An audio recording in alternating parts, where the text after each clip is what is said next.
Halo semuanya, perkenalkan nama saya Mutiara Graciela Fiona Dareno, NIM 2214201121 dari kelas A4 Keperawatan semester 3 Universitas Pembangunan Indonesia Manado. Pada saat ini saya akan mempresentasikan mengenai sistem informasi keperawatan, mata kuliah sistem informasi keperawatan dengan dosen pengampu Julito R. Eskap MKas. Baik, kita masuk pada bagian yang pertama, yaitu definisi.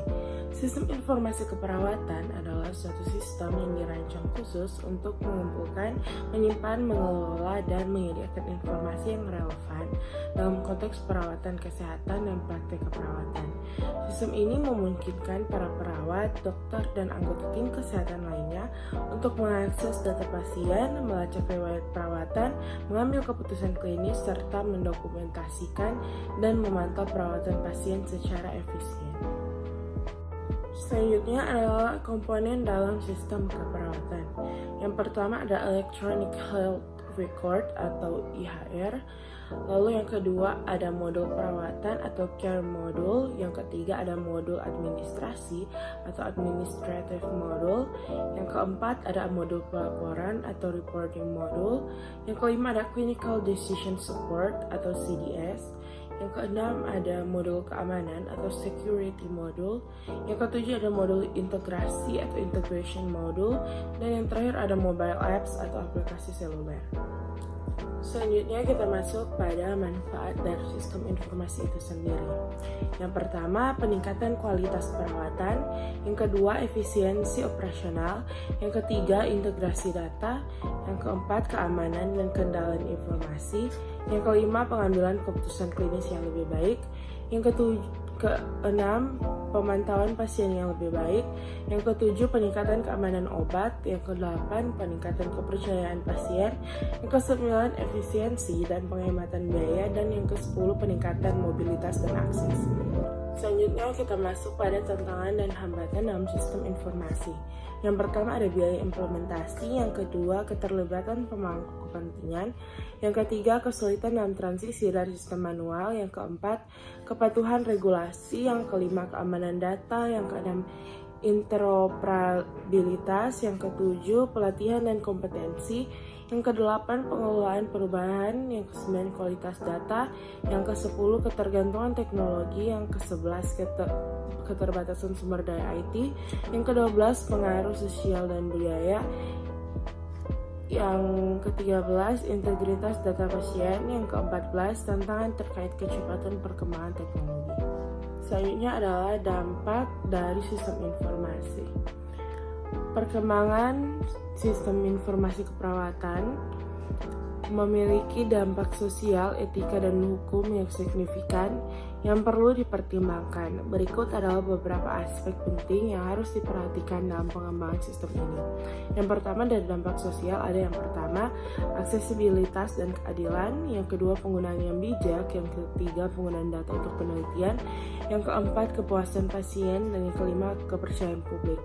Sedangkan untuk dampak etika, yang pertama ada kerahasiaan dan privasi, yang kedua kode etik dan profesional, yang ketiga kualitas data, yang keempat keputusan klinis, dan yang terakhir untuk dampak hukum yaitu yang pertama ada regulasi pasien, yang kedua ada hak pasien, yang ketiga ada otoritas pengawas, dan yang terakhir ada bertanggung jawab hukum.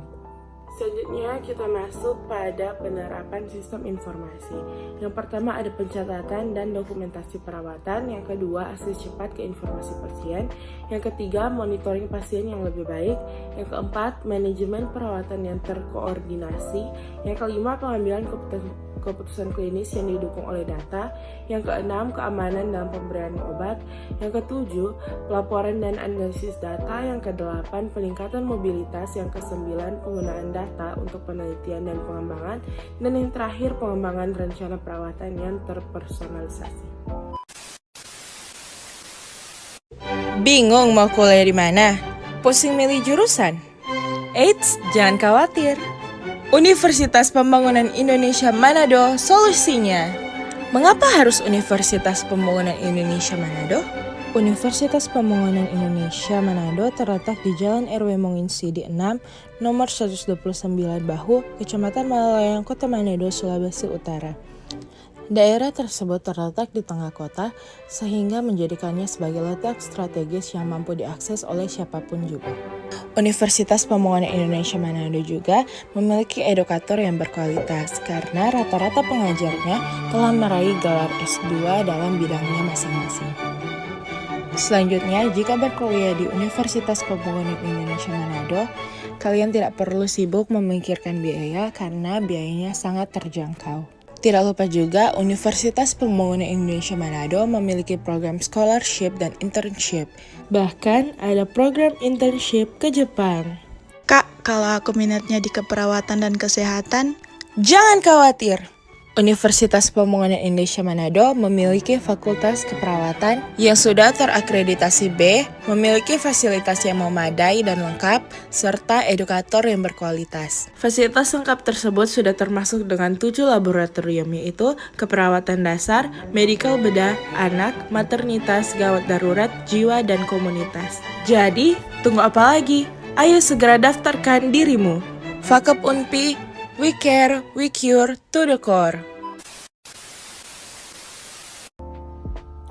Demikianlah presentasi saya pada hari ini. Semoga dapat menjadi pembelajaran bagi kita semua dan dapat bermanfaat bagi kita semua. Saya pamit undur diri.